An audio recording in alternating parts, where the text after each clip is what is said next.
இன்றைக்கி ரொம்பவே ஒரு சூப்பரான ரெசிபி தான் நம்ம பார்க்க போகிறோம். இது வரைக்கும் நீங்கள் ரேடிஷை வச்சு இது போல் ஒரு டேஸ்டியான ரேடிஷ் கறி ரெசிபியை செஞ்சு பார்த்ததுலனா மறக்காமல் இந்த வீடியோவை சேவ் பண்ணி வச்சுக்கோங்க.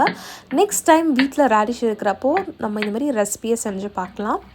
உங்களுக்கு நான்வெஜ் பிடிக்கும்னா இந்த ரெசிப்பியை உங்களுக்கு கண்டிப்பாக பிடிக்கும். நான்வெஜ் கறியை விட இந்த ரேடிஷ் கறி ரெசிபி ரொம்பவே ஒரு பர்ஃபெக்டான ரெசிபி. சாதத்தோட, இட்லி, தோசை, சப்பாத்தி எல்லாத்தோடுமே நீங்கள் ட்ரை பண்ணலாம். ரொம்பவே டேஸ்டியாக இருக்கும்.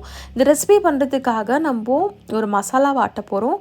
ஒரு ஜாரில் கொஞ்சமாக பூண்டு, தேங்காய், இஞ்சி, தக்காளி சேர்த்துட்டு இதில் கொஞ்சமாக காஞ்ச மிளகா 3லேருந்து 4 காஞ்ச மிளகா போட்டால் மட்டும் போதும் கலருக்காக.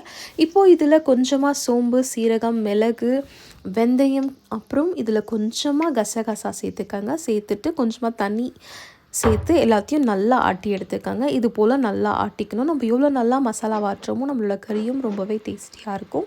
இப்போது ஒரு பேனில் எண்ணெய் சேர்த்து நல்லா எண்ணெய் காஞ்சதும் பட்டை, பேலீஃப், கிராம்பு, ஏலக்காய், வெந்தயம், சோம்பு, சீரகம் சேர்த்துட்டு இதில் சாப் பண்ணி வச்சுருக்கிற ஆனியன் சேர்த்து எல்லாத்தையும் நல்லா சாட்டே பண்ணிக்கோங்க.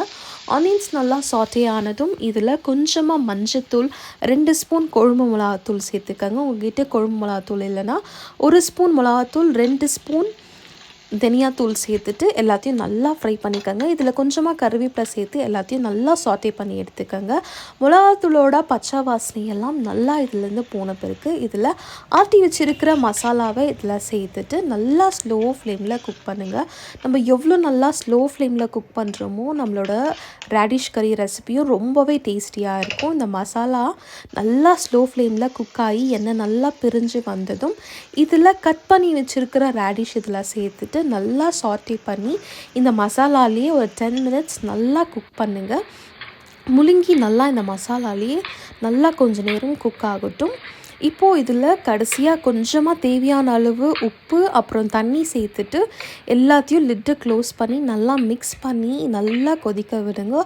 ஒரு 15 to 20 மினிட்ஸ் நல்லா கொதித்து நல்லா குக் ஆகி வர வரைக்கும் நல்லா வெயிட் பண்ணி லிட்டை க்ளோஸ் பண்ணி நல்லா குக் பண்ணுங்கள். ஒரு 15 மினிட்ஸ் to 20 மினிட்ஸ் நல்லா கொதிச்ச பிறகு காயெல்லாம் நல்லா வெந்த பிறகு நல்லா சுட சுட சாதத்தோட, சப்பாத்தியோட, இட்லி, தோசை எல்லாத்தோடுமே நீங்கள் சர்வ் பண்ணலாம். ரொம்பவே டேஸ்டியான ரேடிஷ் கறி ரெசிபி ரெடி ஆகிடுச்சு. மறக்காமல் ட்ரை பண்ணி பார்த்து என்ஜாய் பண்ணுங்கள். அப்புறம் நீங்கள் இதுதான் என்னோடய சேனலில் ஃபஸ்ட் டைம் பார்க்குறீங்கன்னா please consider subscribing. Next time பார்க்கலாம். பாய்.